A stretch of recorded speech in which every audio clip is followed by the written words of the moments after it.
call of the Hogs can be heard all the way to San Francisco. You're listening to Pod at the Palace with Curtis Wilkerson on Inside Arkansas.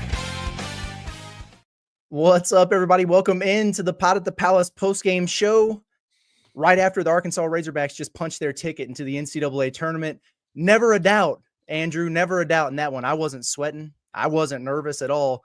Just kidding. That was nuts. What a freaking game in Bud Walton Arena here to close out the regular season. Razorbacks win 93-92 over Mississippi State. They blow a 16-point lead. They fall behind. The last minute felt like it took 25 minutes, but they found a way to get it done. Jonas Adu breaks a tie with a free throw. He split the pair. Billy Richmond comes up with a block. Mississippi State gets the ball and has about a 4-foot shot that could have ended things in heartbreak, but it rolls off. The Hogs get it done. Huge victory. That was insane. It was intense. It was awesome. I'm pumped. Andrew, how you feeling? I feel great, Curtis. You know what we have too much of in our society today? We've got too much yeah, but.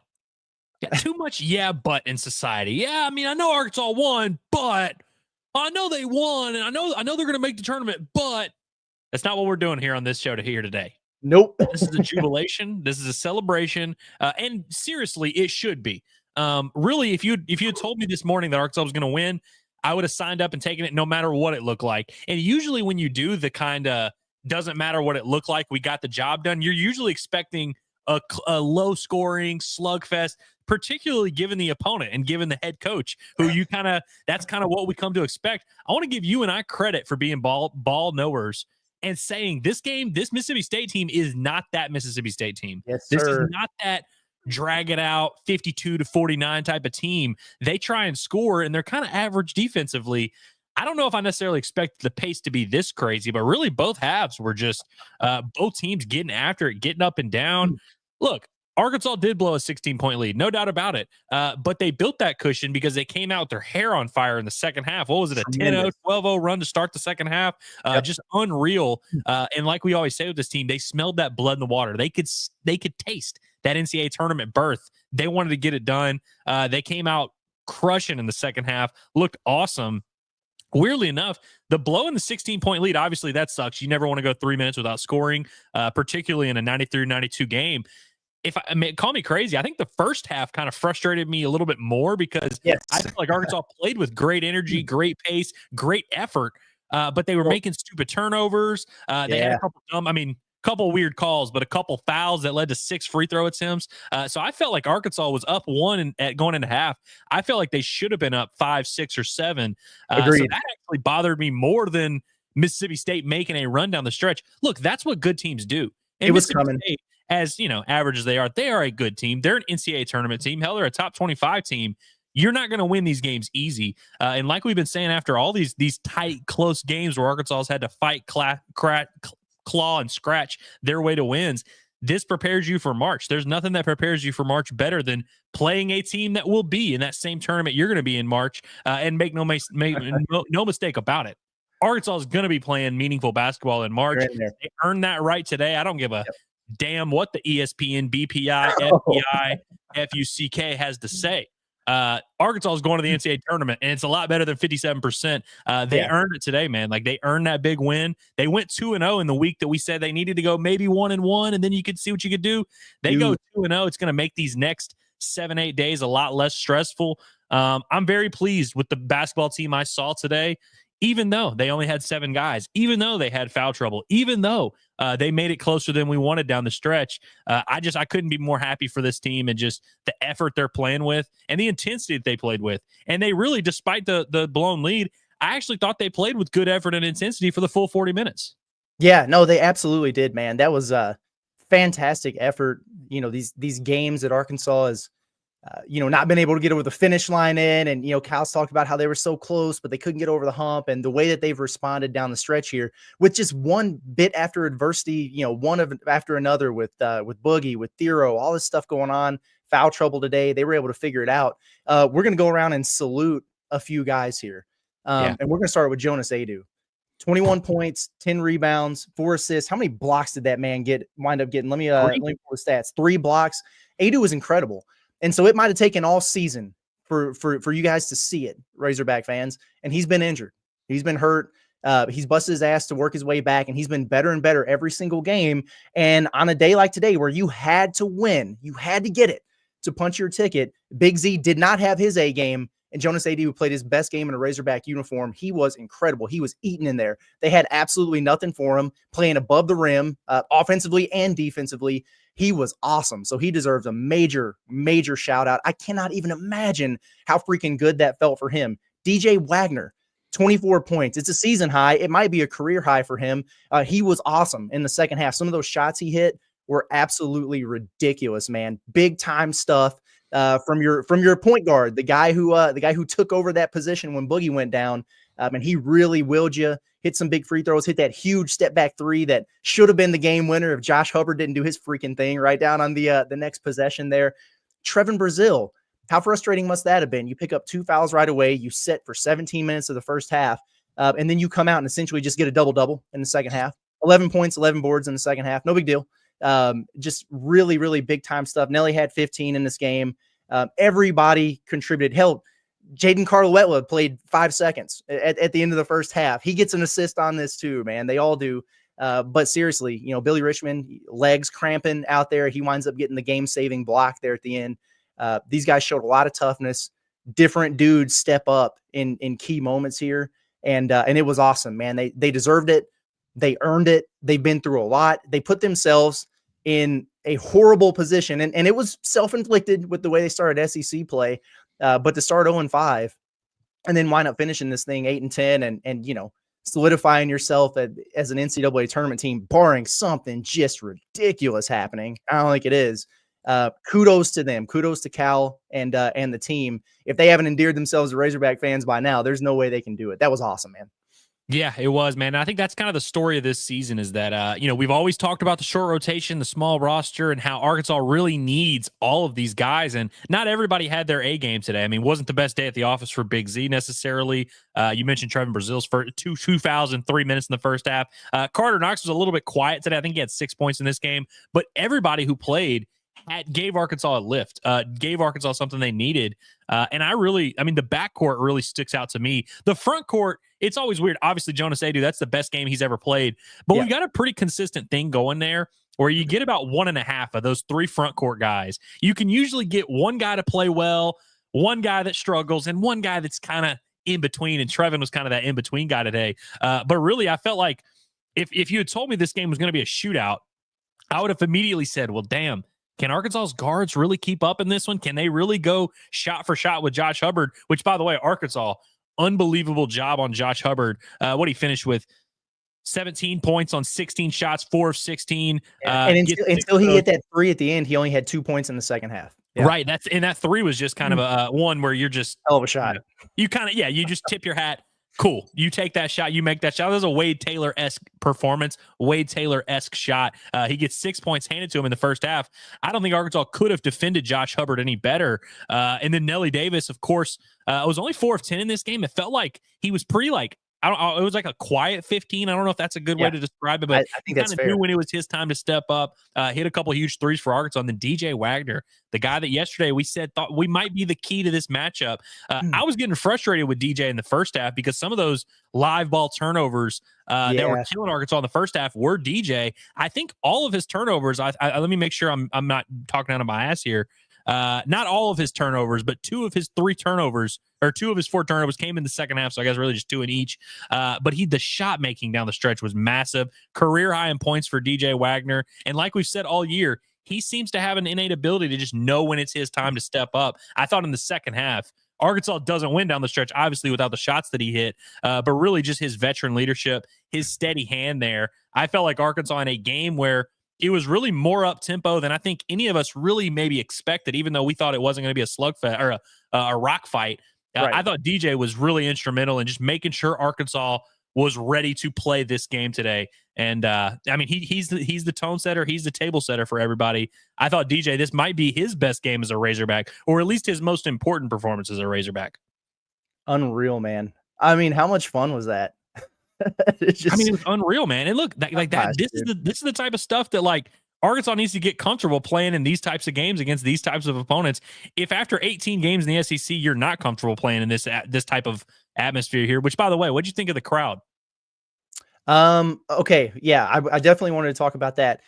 It was not good early in that game. It was way emptier than I expected it to be. Even with an 11 a.m. tip, I'm like, man, it's a Saturday, it's a huge game, got a big recruit in. And it was a little bit sleepy. It was also 11 a.m. I thought once they settled into the game, like midway through the first half, it got going. And it was really like when Arkansas came out and was going gangbusters to start the second half. It was rocking in there. It was awesome. But I'm not gonna lie. Like I was legit worried about it at the beginning of that game. I'm like, God, I'm looking around and like Nate Ament, by the way, was sitting right behind us. And I got some stories to tell about him and his visit and everything when we get to the end of the show here. But I was just like, God, I don't know how impressed he's going to be. The dude was at the Kentucky-Tennessee game, both of them that they played. He was at a Duke game. I'm like, oh man. But it really got going there and it filled in nicely. Eventually it was just, they kind of reminded me of like a Wednesday 6 p.m. crowd where you look up and the game's tipping off and you're like, where the heck is everybody? And then they show up and they settle into the game and it was going. But I'm not gonna lie, I was tripping for a while. So I mean, it's 11 a.m. for everybody, you know, got to settle in a little bit. Got to get your brunch in first. Exactly. The guys were ready to play. So that's good. Which we were worried about, by the way. I mean, we very much wondered, could this team really get up for an early game? And they definitely got up for it. They were out there early too. I mean, we were in there, a full hour and a half before the game tipped. And, Nelly was out there, Big Z, DJ, all those guys were out there a little bit earlier than they normally are. Seems like they went pretty hard in warmups, comparatively speaking. So yeah, it was good. They found the recipe. They broke that curse, which makes you feel a little bit better about, what's going to go down next week in Nashville, because, unless Vanderbilt overcomes a 12-point deficit in the final 1 minute and 6 seconds here, Arkansas will be the 9 seed in the SEC tournament. They will play South Carolina at noon on Wednesday. That's what we're looking like. So Georgia looks like they're taking care of business there. And that's all that had to happen, because that creates a 4-way tie at 8 and 10. And Arkansas has beaten Georgia and Vanderbilt and now Mississippi State head to head. So they get the tiebreaker. They'll be the 9 seed. There you have it. Dude, it's so much funner to watch some of these other games. And now look, it's 123. Obviously, you got baseball coming up at 2, but like we'll just be able to look around the country and see all these other games and just rest easy. Knowing Arkansas did what they needed to do. Which, by the way, I still see some people saying that national guys are acting like Arkansas's not in the tournament yet. They're in. Just absolute troll jobs by. And of course, if it's coming from Goodman in particular, just a straight up troll job. But Arkansas did what they needed to do. We'll see where they end up with the committee. We'll see where the seating ends up in terms of NCAA. And so that's always going to be fun. And that's what we'll be paying attention to this next week. But it just makes you feel so much better, because it's on the other end, when you lose early in the day and you're sitting there watching other games, you're watching Texas and Oklahoma to your night, and you're like, damn, if only we had won, we would be, we'd be in a great spot. Man, I feel like Arkansas should just feel unreal about themselves today. Get to rest, get your feet up and relax, man. Arkansas, you earned it. Yeah, they definitely earned it, man, for sure. I didn't even consider the possibility that we were going to start this live show and talk about a loss until Mississippi State like officially finished off the comeback. Like they took the lead, and I was like, I'm not prepared to do this. Like I don't even know what I was going to say. I'm sitting here thinking about it. I'm like, is this the most devastating loss in program history? But I mean, obviously not, but I was like, God, I mean, they were in control. What's going on? So good on them, because I would have definitely been stammering if they'd have lost that game. It would have been a lot of silence, and we would have already been into the chat like, just let you guys get it off your chest, and we can't really say anything about it. But they figured it out, man. The countdown to Wednesday would have been the most nerve-wracking, stressful 3-4 days where we're just like, they definitely need to win one, and maybe 2. It would have just been really stressful. We'd be looking at all the numbers. We'd be cranking down all the algorithms we could to try and figure it out. That's what I'm so pleased about. Yes. Is that we don't have to do that. We are officially done with bubble talk. We're officially done with bubble hate watch. Now we can just have fun. There's nothing that's going to enjoy. It's cinema to be able to watch Oklahoma and Texas tonight in an elimination game, and it has no impact on you. I mean, I just can't wait for that, dude. It's gonna be freaking electric, man. So I'm looking forward to it. I just wanted to take a look.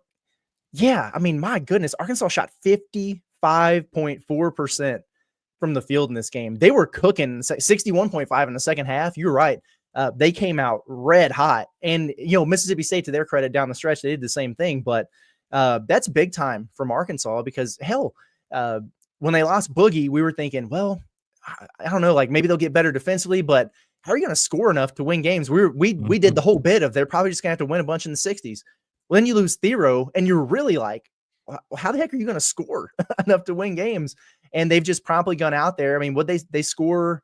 Did they get over 80 in the Texas game? I know that was overtime. But yes. Then they scored, and they scored 90 at Vanderbilt. Yeah, and they scored 93 in this game. So all of a sudden, these guys are just getting buckets. And I think a lot of it has to do with Trevin Brazile. And I get it because, Thero scoring 16 a game or whatever, but having TB at that 4 spot with his ability to stretch the floor, it's not just about him knocking down threes. It's about the attention that has to be paid to him on the perimeter because teams would sag off Thero and be like, hey, you want to shoot jumpers? Go ahead, man.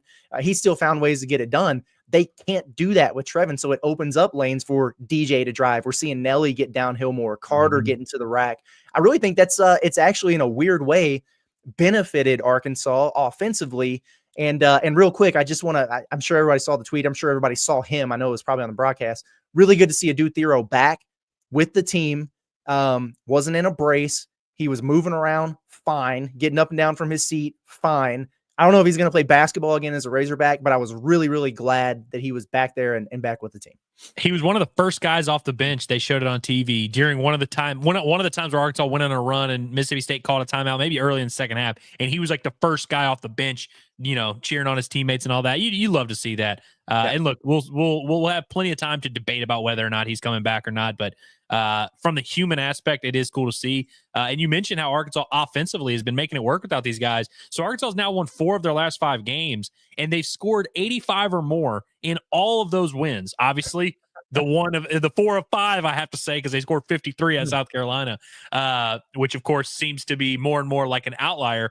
But yeah, offensively, the ceiling for this team is just, even without Adu, it's still pretty high, or without Adu Thero, it's still pretty high.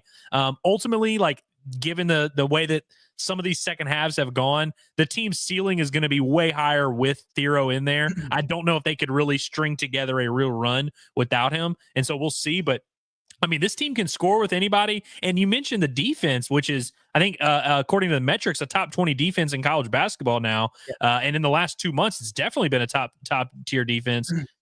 Well-rounded, big picture. I mean, regardless of who's in, man, this Razorback team is dangerous, and they're going to be a tough out for anybody. And so now we can kind of play the game of, if you get Adu Thero back for even a little bit, if he can give you a few minutes, all of a sudden you're feeling really good about this team. And so we'll see. But I think that it's not as simple as we maybe thought. Kind of like you said with Boogie, how we kind of thought, okay, this team's not going to be able to score a ton. And with the Adu Thero, with you cutting down to a 7-man rotation, we kind of think, all right, this team's running on fumes, but they can score it. I mean, they've scored 85 plus in 4 of the last 5 games, man. Like, that's big time stuff. And they continue to defend at a pretty high level. I mean, completely shut down one of the best scorers in the SEC today. I mean, that's really encouraging stuff. When you think about this team's potential to beat really good teams in March, they have all the ingredients to do it. Can they win several big games in a row in March in the tournament? I don't know, but on a game-to-game basis, I don't think this team can be counted out against pretty much anybody. No, I don't think so either. And let's go ahead and get to the chat, because this is a live reaction show, and there's really no better place to start than Curtis. I was gonna say, here. Start at the bottom of the start right here. Come on, man. Listen. Arkansas brought their A game today. I brought my A game too. We're good to go, man. Mark Arnold with the massive mega super chat, and again, man, can't tell you enough how much we appreciate you for all your support and the kind words along the way. We really do. And I love what you said. The refs sucked. Yeah. Well, in the first half, man, were either one of those fouls on Hubbard on the perimeter actually fouls? I don't know. Maybe one of them. One of them was. One of them was. The one on Knox was. Yeah. But boy, that block by Jonas was pretty impressive. It was frustrating, man, at times in there. Arkansas was able to overcome that. I remember saying at halftime, I was sitting there with John and Logan Coker, by the way, who shout out to him, because we were sitting in the Gucci seats down there behind the bench, which was awesome. I guess we were on TV quite a bit. Hey, Logan, cool. I didn't want to go. It's fine. I didn't want to go to the game.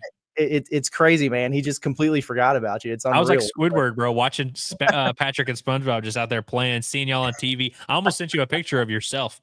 because they did like they were showing a dude Thero on the bench, and y'all were like right behind him. Good.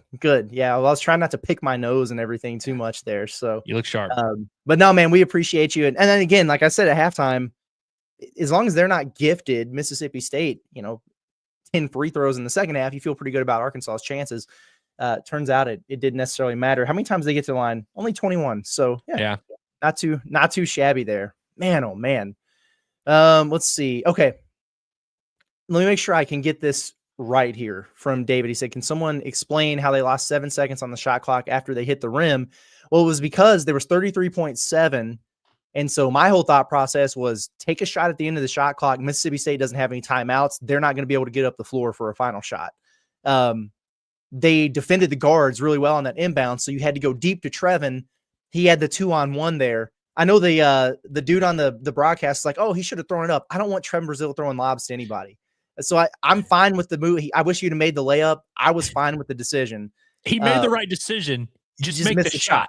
Exactly. Yeah. But it hit the rim and it was so quick.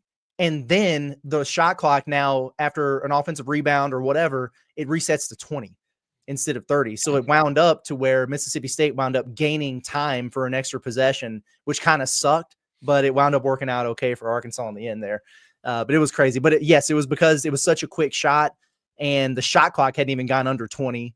Well, then it reset to 20. So you wound up losing time on your own clock. I mean, literally that possession with Trevin, like from the time that the inbound got in to the time it went off the rim, maybe 3 seconds or whatever. Cause I think that the shot clock ended up being at 16 with 25 seconds. And so literally we're talking about 3-4 seconds when that whole possession lasted, where it's like, so it did kind of work. It was a very specific time frame to where Mississippi State gained time, and they ended up getting a pretty good look down the stretch. Billy, by the way, I want to give Billy credit for great defense on that final possession, or at least initially.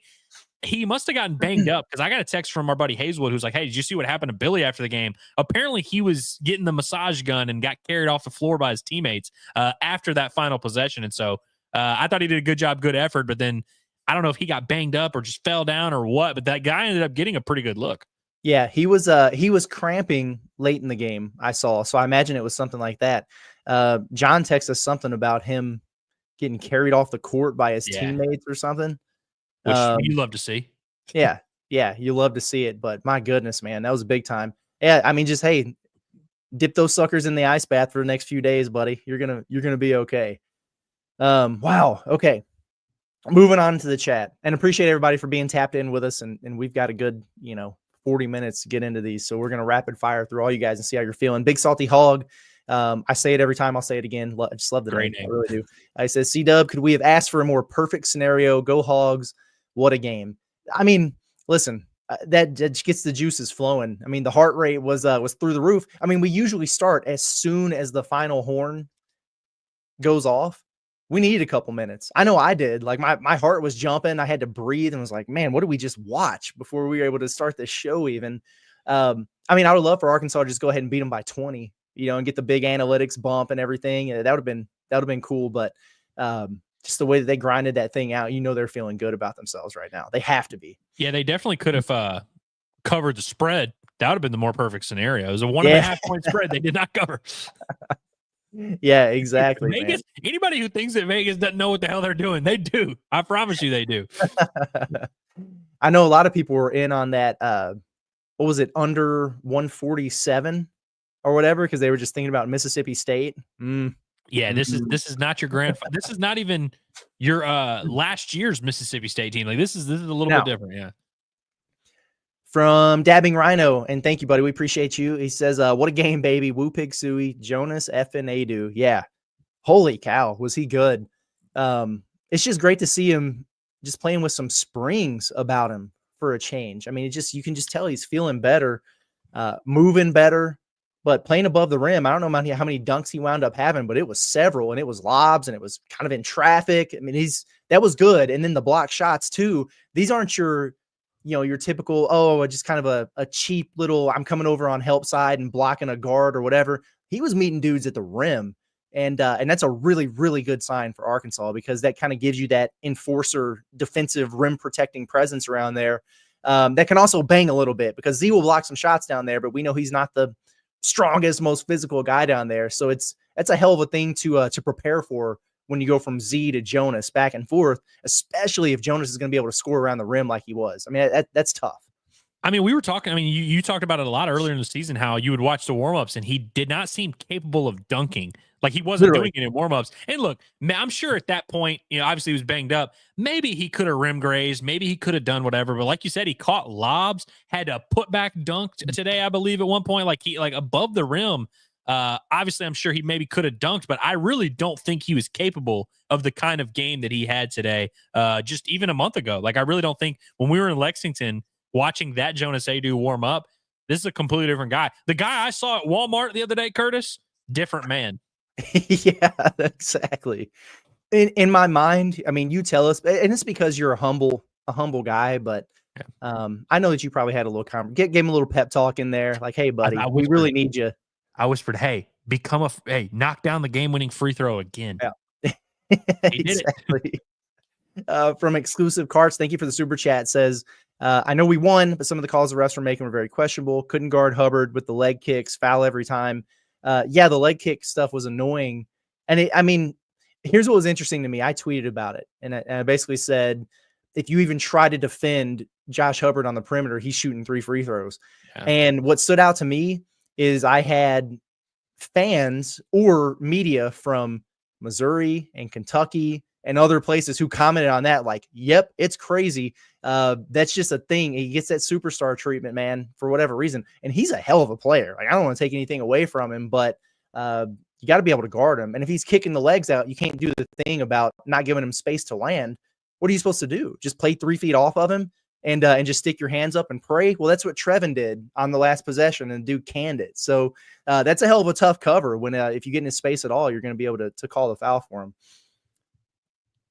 Anna Marie Regini said, did Billy have an abdomen cramp? Saw them at the end of the broadcast with a massage gun on his abs. Maybe so. He might have been going into some full body cramping because it was his calf at one point late in the game.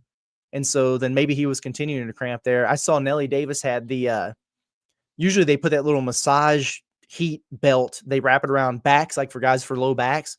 And they had it set up on his side, like his abdomen as well. So again, like, thank goodness they don't play until Wednesday. Like, give those guys a few days to get healed up. I'm sure those legs are heavy and body's sore and muscles are cramping and everything. But yeah, maybe that's the case. He's just kind of cramping everywhere.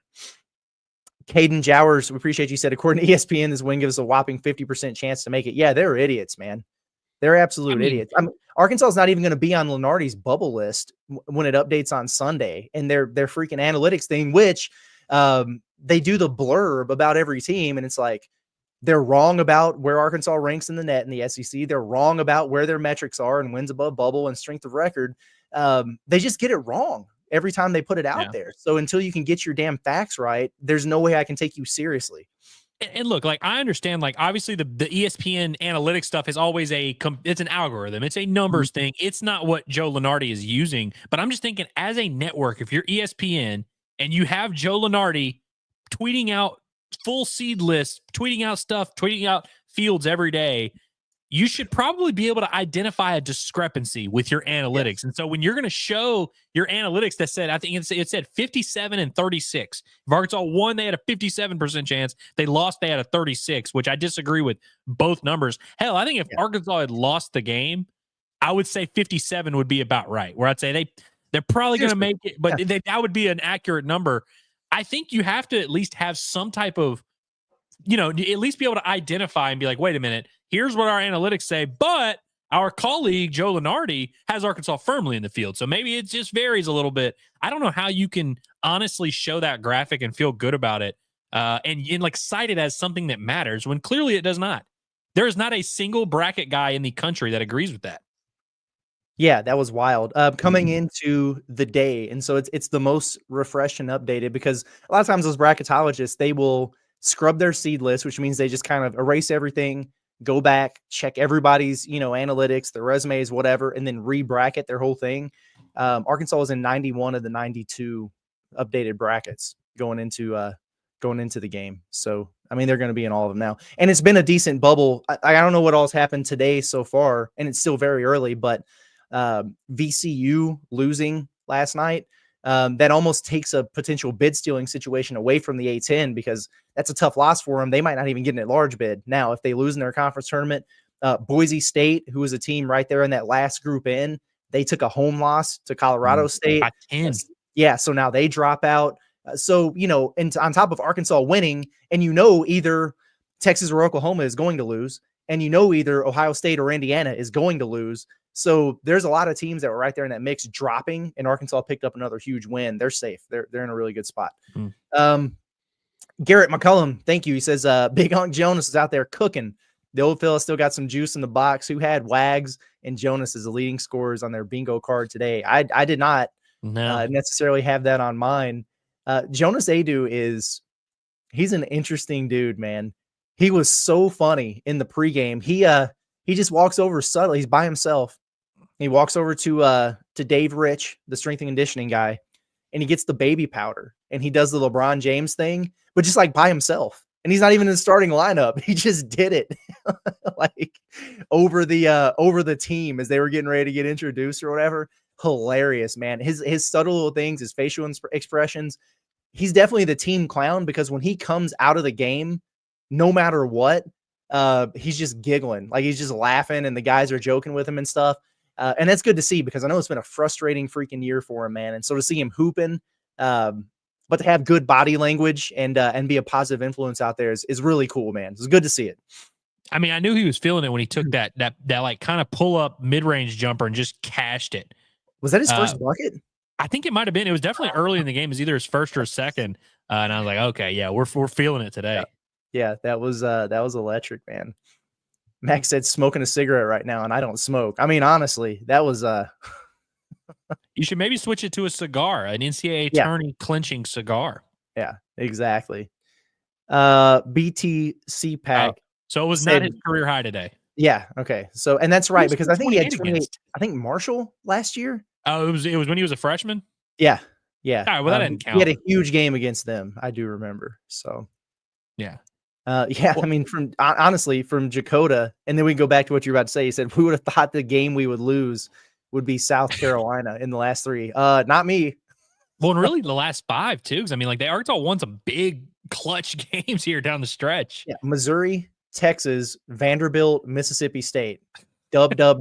Lose to South Carolina. Sure. Home road doesn't matter, dude. It's crazy. Oh, man. That's too funny. Razorback Revival says Curtis had some great seats for this one. Yeah, and again, shout out to Logan, man. It was really cool to be able to hang out with him and old Johnny Boy, who has come back down off of his dental high, which is good to see. His face wasn't as swollen. I was making fun of him. Wasn't bad?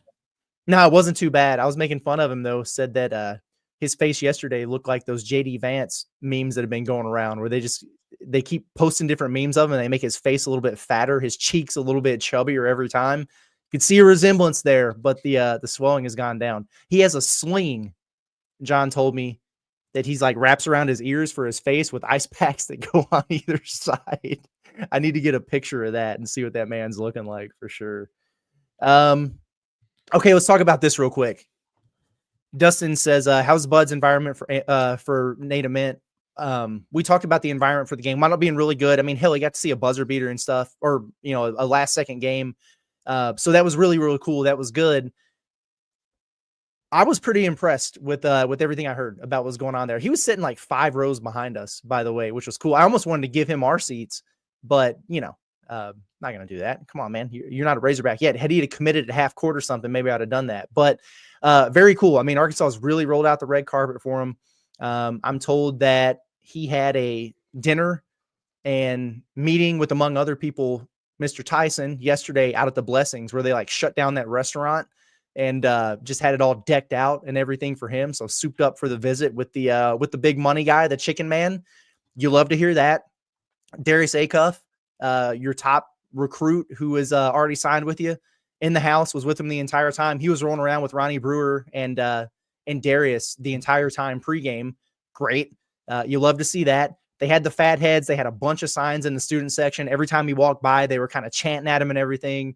He was taking a bunch of pictures with folks. And he's a nice kid, so like I wouldn't read too much into that. But he was smiling. He was enjoying it. They had, at the under 16 timeout in the first half, they had Darius at half court recognized him, gave him the standing O, called the Hogs, and then the student section erupted in the "We want Nate." Yeah. And so they were going nuts with that. And then as Darius was walking off the court and they were doing that chant, he pointed up at Nate and was like, "You hear that? You hear that? We want you." That was cool, man. I really like to see that. I love the Darius Acuff aspect of this. One, because like we always love it. We always recognize the Hogs who become great recruiters. And it seems like Acuff has become a really good recruiter. I mean, I think he had a little bit of I don't know how big of a hand, but he had a little bit of a hand in Malik Thomas making his commitment to Arkansas as well. And then now if he lands Nate Ament, regardless, we love the effort. We appreciate that. And of course, he's already a signee, so Arkansas can officially say his name, introduce him in half court. That had to help, because you get to kind of go back and say, "Hey, you see that? That could be you, that could be you." So that's always fun. But Curtis, I hate to have to burst your bubble.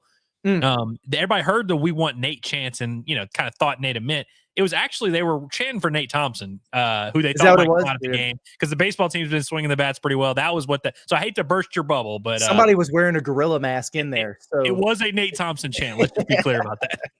Okay. Fair enough. It could be for both of them. Like, they could share it a little bit, but hell, after that offensive outburst yesterday, it's only fitting. Yeah, it's all fair. We all want to see that again here in about 15 minutes or so. So, yeah, I mean, this is interesting. Chili Dog Hog, which is another great name, by the way. Is this the first Chili Dog Hog? I don't know if I've seen Chili Dog Hog before, but I love that. Yeah, very good. Said DJ Wagner stud. Curtis, do you think he comes back next year? I just don't. He's not going to get drafted, right? I don't think so, unless he really wanted to try to do that two-way thing or something. Just start the clock because he's 2 years in or whatever. I don't know, but he's going to have a solid NIL package. He's going to obviously have the minutes and the opportunity. It would make sense for him to come back. And I'm way more open to that than I was, I think, at the beginning of the year, by seeing what he's really developed into as a point guard. You need a veteran like that, which is really cool. However, it's an interesting dynamic, right? With Darius and Malik coming in. And so I don't know. I would be very disappointed though if he transferred, and I would be very surprised. I think if he transferred, I think it's either he comes back, rocks it out, third year 3J Wagner, or he just says, "Hey, you know what, man, I'm going to go to the combine, see if I can get a guarantee, get a late round, a late draft pick or a two-way deal or something," and just starts that pro clock. I think that's where I'm at with it. One of those two, not transferring. Yeah, you mentioned the transfer thing, which I agree. Like, that's worst case scenario. That's what you don't want. And we have no reason to believe that's like a thing that would happen. Obviously, there's a lot that can happen in the offseason. You should never really be stunned. I think you can make a real argument. DJ Wagner would be taking a pay cut if he left college basketball for professional basketball, regardless of where he ended up. If you're in the G League, it's definitely a pay cut because those dudes don't make any money. But even if he did say, "You know what, screw it, I want to go to Slovakia and make some money," like he'd probably make some money, but I think he would make more at the collegiate level, whether that's at Arkansas or if he did want to enter the portal and just bag shop. He could definitely do that.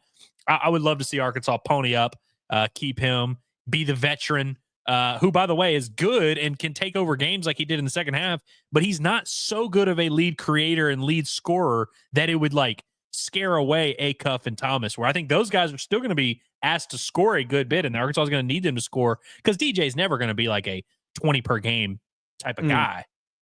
Yeah, no, I think I'm with you on that one. And, we'll worry about that when the offseason hits and we'll see what's going on. The only thing that sucks about DJ, and this is the same way in his recruitment out of the portal, is he's not a social media guy. Remember, they didn't even do an announcement for him. It's just they, wound up telling the staff like, "Hey, yeah, I am gonna transfer to Arkansas." And then finally somebody on staff told, I think it was Richard Davenport, like, "Hey, yeah, you want to put a story out or something, that's fine." But like, it's not this big deal. It's not like he's telling Tipton like, "Yo, make me a graphic or whatever, I'm coming back," or anything. That's just not going to happen. So we're going to be kind of wondering about it, I would imagine, unless he was to declare for the draft or test the waters, which he might do that. I don't know. But anyway, Nick Calhoun says Jeff Goodman saying the Hogs need a win next week to breathe easy. Should be in now, right? Yeah, they're in. I mean, this is ridiculous. Arkansas has at least 5 quad 1 wins. It might wind up being a 6 tomorrow. They won 8 games in this SEC. They are playing great basketball right now. The metrics are all up to a point that screams NCAA tournament team. They have 0 losses outside of the first 2 quadrants. What are we talking about? Here's also my thing. And like, I know it's not really this simple. You just rarely see teams move that much based on one game, no matter how good or bad that game is. Because again, this thing is a full body resume thing. Like you're saying, you look at the quad one. It's not a what have you done lately for me thing. To an extent, and in the way we view it, sure. But like Arkansas lost to South Carolina and really only moved 4 or 5 spots, right? Like it really wasn't like that. And they had the worst possible loss you could have. And so everyone, because there's a few other comments that were like, is playing South Carolina worst case scenario? Because then you might have another bad loss. But I'm like, Arkansas Arkansas by 20 is going to be off the thing. You're not going to move 15 spots in the tournament seating based on a Wednesday afternoon or Thursday afternoon loss to South Carolina. Like it really, I just don't think Arkansas could, like, they don't have enough games. Because, I mean, you'd have to lose like 2, 3, 4 games. They can't lose that many more times. They can only lose one more time. And I don't think, even if it was to South Carolina by 15, I don't think that's a bad enough loss to move you from firmly in the field to last 4 in, first 4 out. Like, I don't think you would be there. They would have to drop like behind 8, 9, 10 teams for one game. And you know, they've like already beaten twice. Like, you know what I mean? Like say Texas goes out there and beats Oklahoma. There's nothing Texas can do barring winning the SEC tournament or maybe getting to the title game that would really launch them above Arkansas. Yeah. I think they're just fine. BTC Pack says Cal is coaching his Italian ass off. I mean, he's done a great job. Maybe he just needed to go back to Rupp to recapture his magic and bring it back to Fayetteville. I don't know, but ever since that game, I mean, they've been really, really good. And he has, man. He's coached a great job. It's refreshing to see an Arkansas team call a timeout, get in the huddle, draw something up, go out there and execute it and score off of it. I mean, that's great. It's good stuff. They made good adjustments. I'm really impressed, man. I'm really impressed with the job that Kyle's done. Let's see. David says, I love the field of 68. I just hate Jeff Goodman. I like most of those guys over there. Like I love Fanta. They get Tyler Hansborough on there. He's kind of funny to hear, even though he hates Cal. But yeah, some of those guys do a really good job. I'm not crazy about Goodman. I don't like Rob Douster at all. And then I know the Sweeney guy, the bracketologist guy, was really freaking out over Arkansas being ahead of Oklahoma or whatever in Lunardi's projections. Well, I mean, win a game, Oklahoma. Yeah. Like I don't know what to tell you. Maybe it'd be better than 5-13 in the SEC. I don't know. Yeah, I mean, seriously.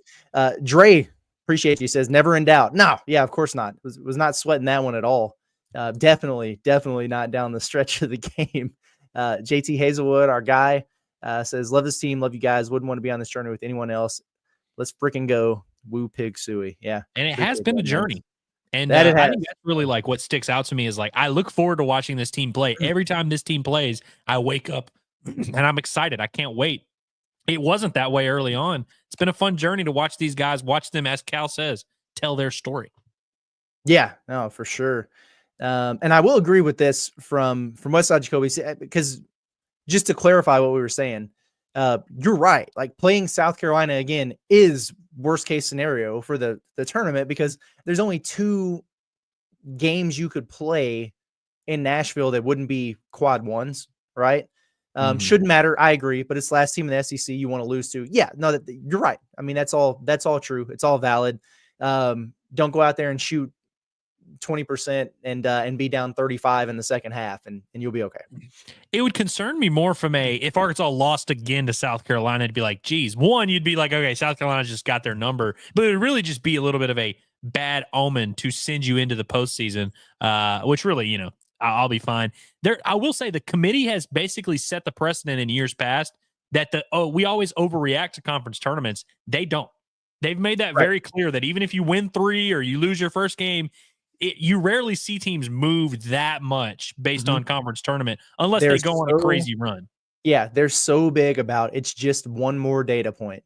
Right. It's a neutral site game against South Carolina is no different than the neutral site game against Baylor or whatever in November. They say that over and over and over. So if they're true to their word, it's kind of how we feel.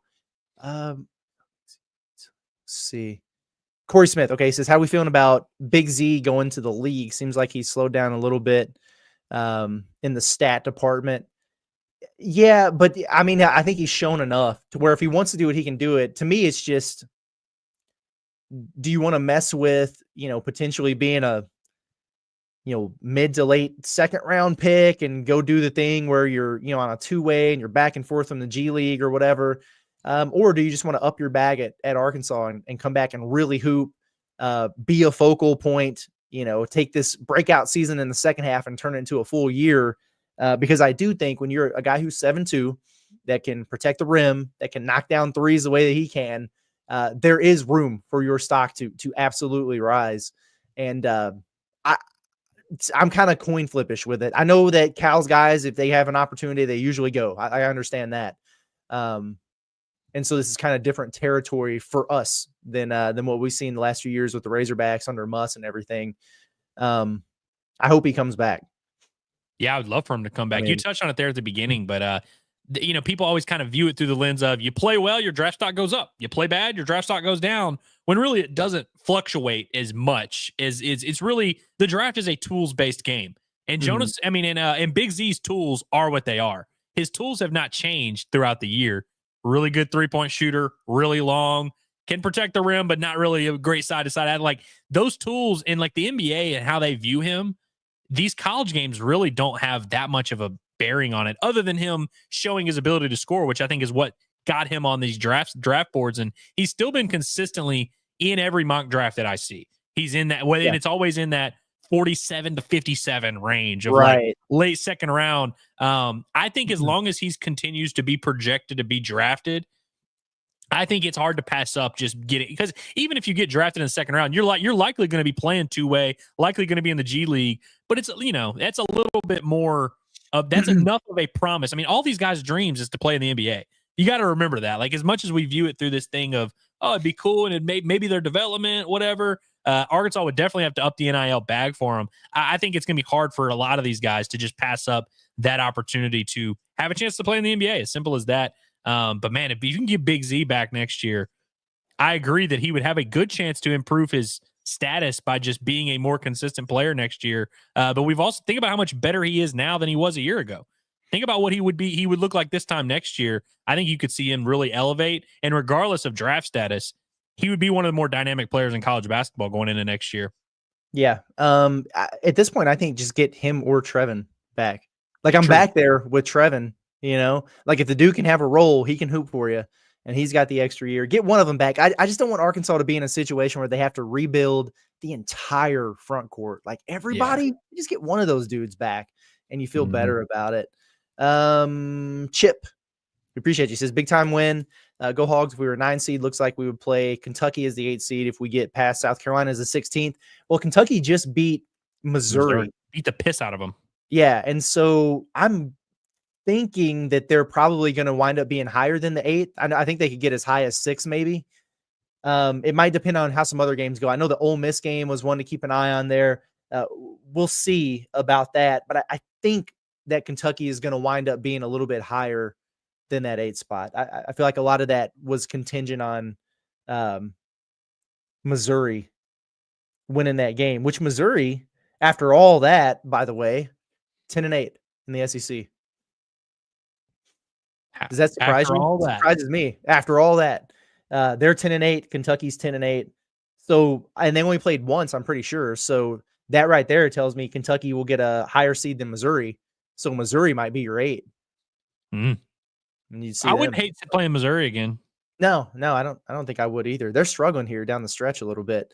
I lost at home today, which is weird. I mean, and Kentucky also did the thing where Kentucky at one point, I think it was like midway through the second half, they were shooting 68% from 3. Oh, wow. So they were lighting them up. Crazy like that. And so sometimes they got that in their bag, man. But Missouri, that was the thing is like they were kind of average on the road, but they were great at home. So it was weird to see them drop one at home like that. Yeah, that's interesting. Whatever. Good for the Cats. Congratulations, BBN. Dre says, do we have the record for most points scored for the other team? Yeah, I think you're there. Dude, they showed the replay today. This one might have been worse than the Trevin one from a couple weeks ago. He basically put back dunked it, man. Like, no, I mean, literally, like, and it didn't. The other guy didn't even give a swat. Like, he was kind of contesting it, had his arm up there, but normally you get like the swat and he kind of hits the guy's hand. This was straight up. Jonas had his hands and kind of pushed it forward and like, man, this is a good putback dunk, man. It was crazy. Yeah, that was a tough one, man. Tough one. I mean, he was giving him so many buckets on the other end. He had to help him out a little bit. He was like, I'm a bucket getter regardless, bro. Yeah. Chef Boy Arlie, thank you. We appreciate you. Says, we're turning bound. Let's go. What a turnaround after the first 5 SEC games. I know we all had them wrote off at the end of January. The boys stuck together and got the job done. Yeah, no, absolutely, man. They proved a lot of doubters wrong for sure there. And I mean, I think back a lot to our conversations, when they fell to 0-5 and we had that week before they played Kentucky, and we were very much doing a thing where it was like, hey, are they toast? Are they eliminated? Are they completely out of the NCAA tournament discussion? No, they would have to just do something, one, unprecedented, and two, that they have not given us any inkling that they're capable of doing. Well, they did both of those things. Yeah. So kudos to them for getting it right there. Can't say enough about the job that they've done the last several weeks here, man. It's been really impressive.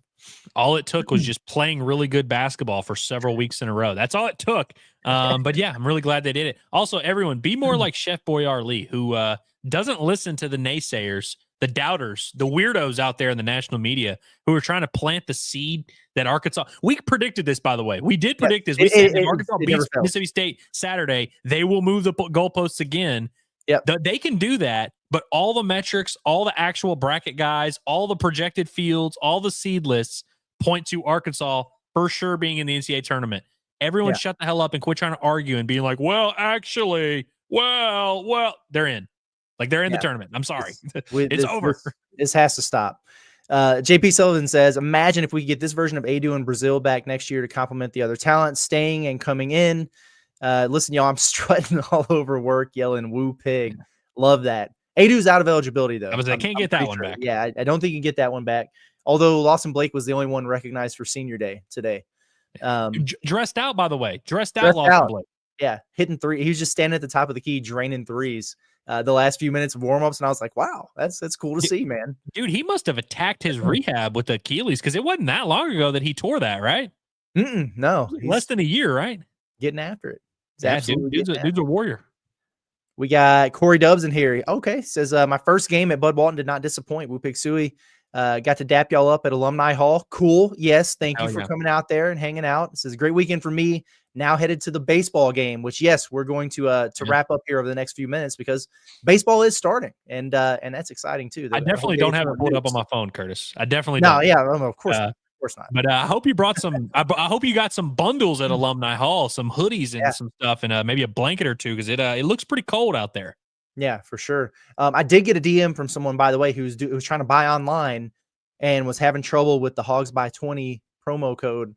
Talk to John about that, and we're talking to Alumni Hall to make sure that that's just a glitch or whatever to get that taken care of. If anyone else has experienced that with the online shopping, we're on it. Just wanted to make sure everybody knows that. Let's see. Jay, thank you. Said for John's next chest tanning session. Love this show. Really enjoyed the season riding with you guys. Keep up the great works. We appreciate you. That was John talking about his tan and everything souped up off the sauce yesterday was that was golden. It was good. Did he show up at the game? What's up? Did he go to the game? The baseball game? Did you see him out there yesterday? Yesterday? I didn't see him yesterday, but I also didn't look for him. Okay. Well, if he was there, you would have seen him because he always makes himself as visible as possible. Like we end up, yeah. Oh, that was good. Carmaduke, thank you. Very generous. We appreciate it. Says best game as Hogs for Adu and Wagner. I was so disappointed when we gave up the 16-point lead. Heart was pounding at the end. NCAA tournament, here we come. Woo freaking pig. I was disappointed too when they gave up the 16-point lead. I was down bad, man, but they figured it out, found a way. It was very cool, man. Very cool to see. Brad Daniel says, do you guys have any concerns if South Carolina beats us twice, even with this win today? No, I mean, I really don't. We'll see what everything looks like when they update, and the rest of the day still has to play out too. But like I said, you are now moving up the pecking order, which you were already very high in terms of the bubble. There have already been other bubble teams around you lose, bad games, bad losses. either Texas or Oklahoma is losing. Either Indiana or Ohio State is losing. And all these teams, too, at some point, unless they win their conference tournament, are going to lose next week, too. So I just don't see mathematically how one loss for Arkansas in Nashville would move them down the pecking order that far. I just don't see it. Yeah, no.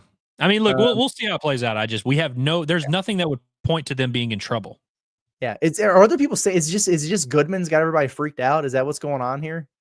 I really don't know. I think it's a bit at this point. Yeah, it might be.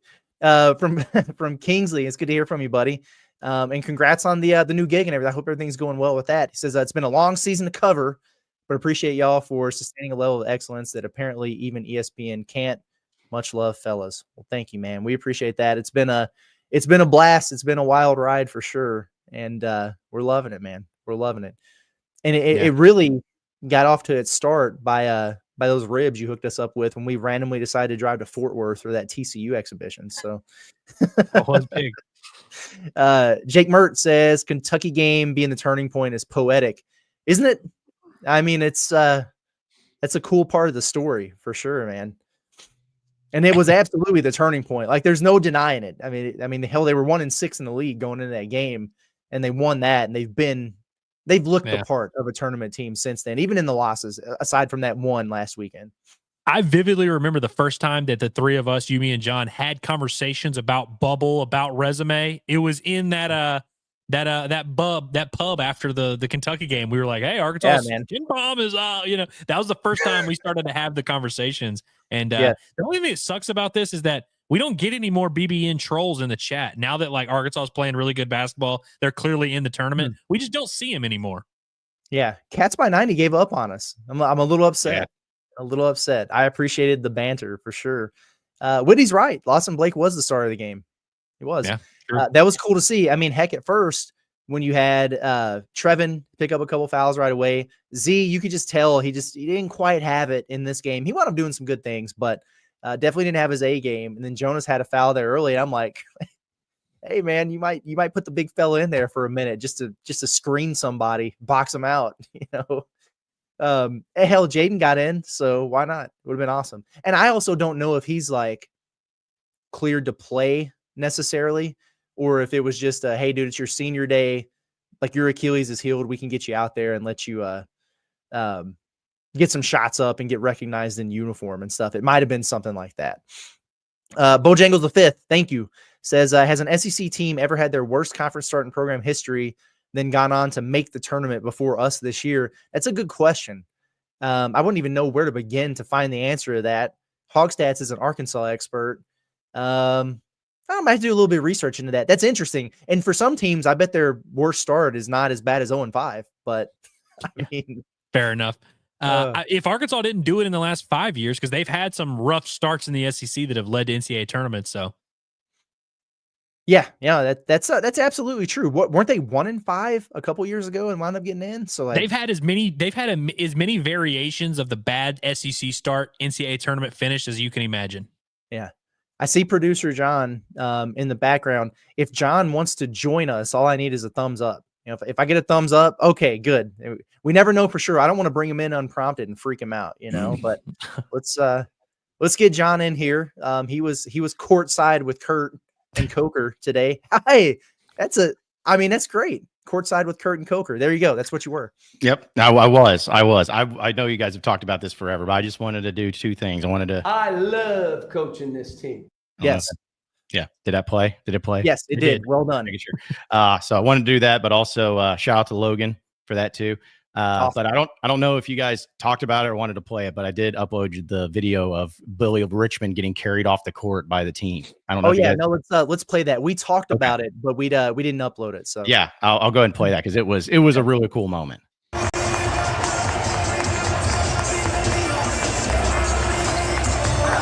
Final score: Arkansas 93, Mississippi State 32. Wow. Warrior, man. Absolute warrior.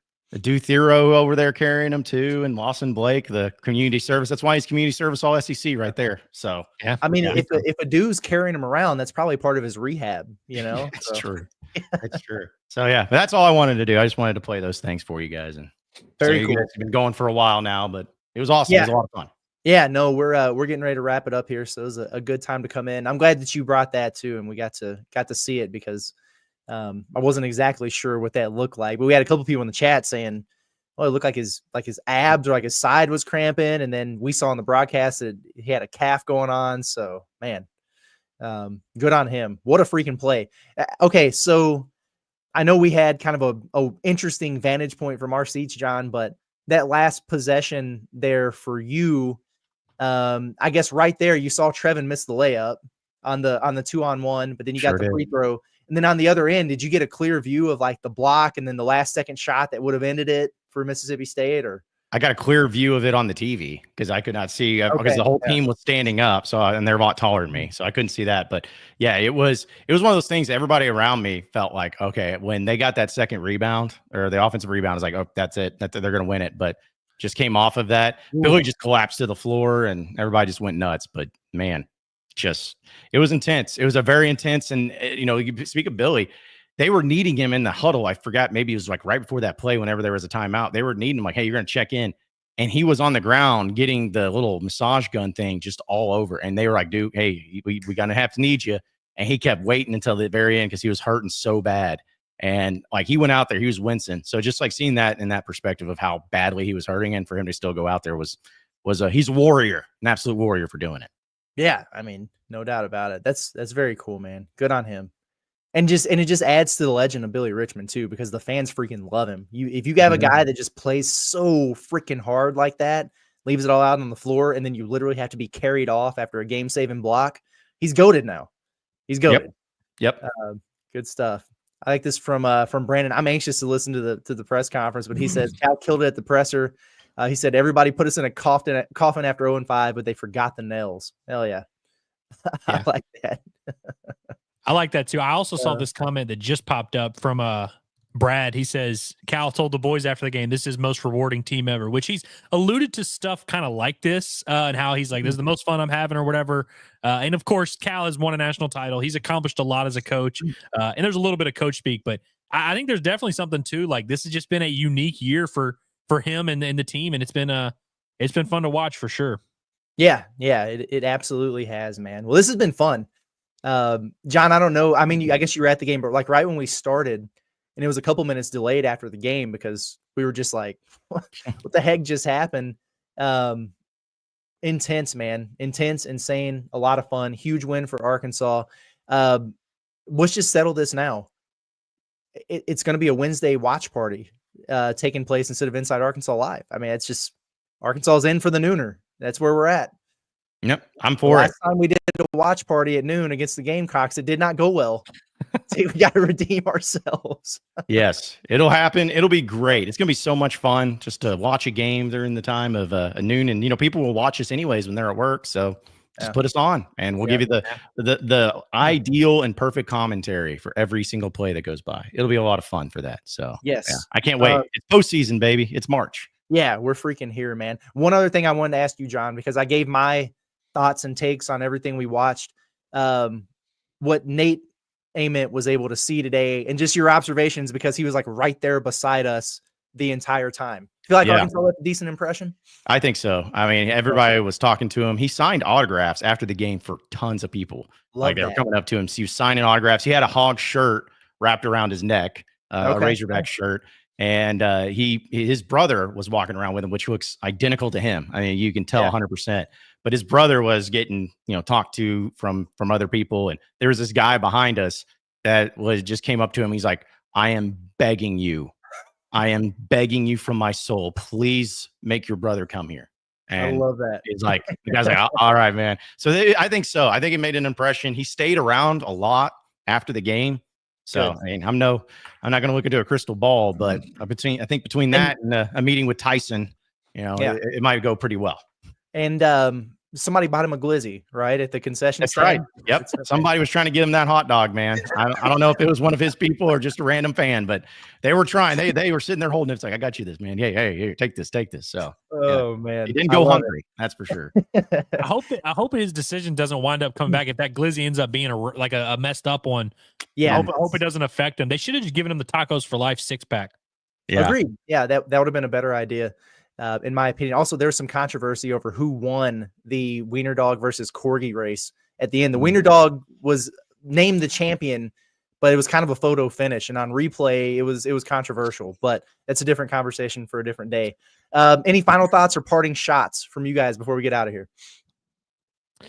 My final thoughts are the Hog is strong, and it will always be strong. And the Arkansas Razorbacks are playing in the NCAA tournament this season. Yep. I mean, that's about as good as you could say it, because they are playing in the NCAA tournament after not for so long. So it's good to have them back. Good to have some fun, and good to have an easy win, an easy, not stressful at all win for the Hogs. It's really nice to have one of those for a change. But hey, win's a win. Let's get ready for March. Let's get ready for postseason, boys, and let's get ready for the NCAA tournament. It's gonna be awesome. Love it. Can't wait. And we appreciate everybody for tuning in with us. As always, if you're not subscribed at this point, I'm not entirely sure what you're doing, but go ahead and do that while you're here. The Inside Arkansas YouTube channel, podcast all over the place. Make sure you find us, Apple, Spotify, wherever you get your podcasts.